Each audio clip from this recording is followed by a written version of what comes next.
저는 호흡 수행을 뭐 좋아하진 않는데 그래도 한번 해보려고 이제 집중력을 많이 발휘해서 호흡에 어떻게 보면 신경 한번 써보자고 생각하고 어제 했는데 이제 호흡에만 신경 쓰니까 다른 어떻게 보면 안 좋은 생각들은 안 올라오더라고요. 그런데 갑자기 드는 생각이 왜 호흡에만 신경을 써야 되나 그 생각이 계속 올라오더라고요. 네, 그래가지고 왜 호흡 수행할 때 왜 호흡에 숨에 왜 집중을 하라고 하는지. 그래서 이제 수행을 하시는 건 좋은데 이제 그 수행의 어떤 그 방향성이나 왜 하는지 우리가 뭘 할 때는 내가 목적 의식을 갖고 해야 그 하는 게 뭔가 의미가 있는 쪽으로 갈 거 아니에요. 그러니까 뭐 누가 하라니까 한다 또는 그냥 해보자 이래 갖고 하다 보면 그게 이유를 모르니까 나중에는 이제 그 사람처럼 그런 그에 부딪히거든요. 네. 근데 우리가 이제 수행을 하는 가장 큰 목적은 사실 부처님께서는 항상 괴로움의 소멸이라고 그랬어요. 그러니까 목적이 우리가 이제 살면서 존재들은 살면서 뭐 가장 기본적으로 생로병사 이런 거에서 벗어나질 못하고 있잖아요. 그 외에도 뭐 우리가 사랑하는 사람들하고 헤어지기도 하고 미워하는 사람을 만나야 되기도 하고 뭐 하고 싶은 거 못하기도 하고 되게 많잖아요. 그런 괴로움들이. 그래서 그런 괴로움을 어떻게 벗어날 것인가 이게 이제 주제인데 그게 이제 부처님이 출가한 동기이기도 하고 목적이에요. 그러면 이거 어떻게 할 건가 보니까 당신이 나중에 깨닫고 나서 보니까 우리가 이 세상을 좀 잘못 이해하고 있다는 걸 발견한 거예요. 세상이. 이 세상은 어찌 보면 한마디로 그 태어남 자체가 괴로움인데 사람들은 태어남을 행복이라고 생각하고 태어나서 이래 살아가는 걸 행복이라고 생각하고 내가 사람들은 막 태어나서 뭐 이 세상을 내가 멋지게 만들고 뭐 세상을 변화시키고 막 이런 이렇게 욕망들이 많잖아요.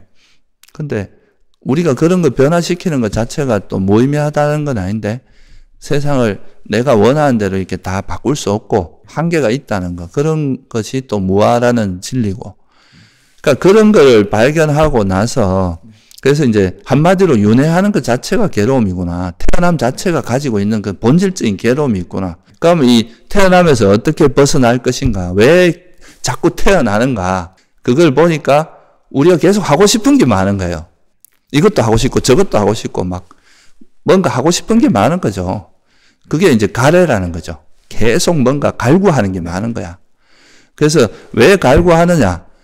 이제 보니까 이제 그러면 이런 갈애가 왜 일어나는가를 보니까 우리가 이 세상이 이제 아까 말했듯이 영원하지 않은데 마치 영원히 내가 살 것처럼 행동하고 괴로움인데 행복인 것처럼 알고 있고 또 내가 마음대로 이게 이제 할 수 있는 제어할 수 없는 것이 본질인데 마치 할 수 있는 것처럼 생각하면서 그 애착을 하고 있더라는 거죠.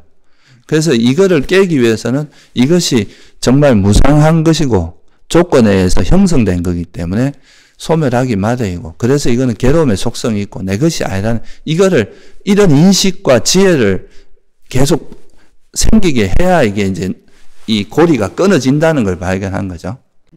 그럼 이걸 보기 위해서는 어떻게 해야 되느냐? 마음이 막 이것저것 하고 싶고 막 내가 붙들고 있는 게 있는데 이렇게 객관적인 진리를 볼 수 없을 거 아니에요. 그러면 어떻게 해야 되겠어요? 이거 집착하고 싫어하고 이런 마음들을 놓아야 될 거 아니에요. 그 놓는 방법의 시발점이 이제 호흡을 통해서 좋아하고 싫어하는 이런 마음을 놓는 연습을 계속 하는 거예요. 무슨 말인지 알겠어요? 단순히 집중하고자 하는 게보다 마음의 태도를 바꾼다니까. 우리는 옛날 같으면 막 하고 싶은 거, 좋아하는 거 막 붙들고 싫어하는 거를 막 원치 않는 건 싫어하는 이런 마음으로 계속 살아왔잖아요. 근데 호흡이라는 걸 통해서 그런 마음들을 이렇게 길들이는 훈련을 하는 거라고. 그러다 보면 이제 우리가 어떤 대상이 나타나도 마음을 평온하게 해서 그 대상을 볼 수 있는 힘, 한 걸음 떨어져서 볼 수 있는 이런 그 마음의 힘이 생길 거 아니에요? 그러면 이제 이 세상을 있는 그대로 볼 수 있는 진리를 볼 수 있는 그 마음의 준비가 되는 거잖아요.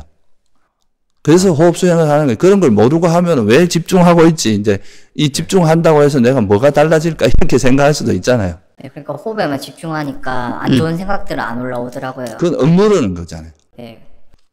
그러니까 그렇게만 하는 건 아니고, 그러니까 우리가 호흡이라는 건 하나의 방편이거든요. 이게 목적이 아니고. 그러니까 이 호흡이라는 걸 통해서 어떤 우리가 경험하는 대상들을 이렇게 좋아하거나 싫어하는 거 없이 이렇게 딱 마음을 이렇게 고요하게 있는 연습도 하고, 또 이렇게 마음이 계속 이제 욕망과 성냄으로 치닫는 마음들을 놓고 마음을 좀 정화시키는 그런 훈련을 해야, 그러니까 마음이 좀 이렇게 청정하고 깨끗해져야 진리가 보이거든요. 탐욕이나 성냄에 물들어 있는 사람한테, 우리가 세속도 그렇잖아요. 욕망에 막 물들어 있는 사람한테 이치가 통합니까? 그렇죠. 네. 감정이 앞서는데, 뭐 예를 들어서 요즘 뭐 저 대선 기간인데 보수 진보 이런 사람들 이치적으로 이야기가 통하지 않잖아요. 감정부터 먼저 앞서잖아요. 그러니까 이런 게 이제 진리를 볼 수 없게 만들거든, 이런 감정들이. 그러니까 그런 거를 가라앉혀야 이게 내 이익이나 이런 거에 관계없이 정말 이게 사실을 사실 그대로 볼 수 있는, 좋은 건 좋다고 해주고 아닌 건 아니라고 하고, 이렇게 이제 사실을 사실 그대로 있는 그대로 보는 이런 이제 힘이 생기는데, 보통 이제 이런 욕망이나 이런 성냄에 물들어 있는 사람은 그런 게 안 보여. 좋은 것도 자기가 싫어하는 사람 같으면 무조건 꼬아서 보고, 안 좋은 것도 자기 편이면은 또 막 좋게 이야기하고, 이런 식으로 막 이게 사실을 막 비틀어 버리거든요. 이러면서 사람들이 엄청난 정신적으로 이제 꼬이고, 이 정신도 이렇게 왜곡되고, 그러면서 그게 이제 고통을 엄청나게 만들어내거든요. 그런 걸 이제 그런 매듭을 풀어나가는 과정이에요. 그게 호흡 수행하는 게. 좀 이해가 돼요? 아니요. 그냥 투명하게 어떻게 보면 모든 사물이나 이런 거 보기 위해서 연습하는 거네. 그렇죠. 만약에 그 사람이 이렇게 안경이 있는데 여기에 막 때가 묻어 있으면 이게 제대로 보일 리가 없잖아요. 이걸 좀 깨끗하게 해야 이제 현상이 제대로 보일 거 아니에요. 그래서 그 우리 마음에 묻어 있는 때를 이렇게 그걸 이제 장애라고 표현하는 거죠, 불교에서는. 네.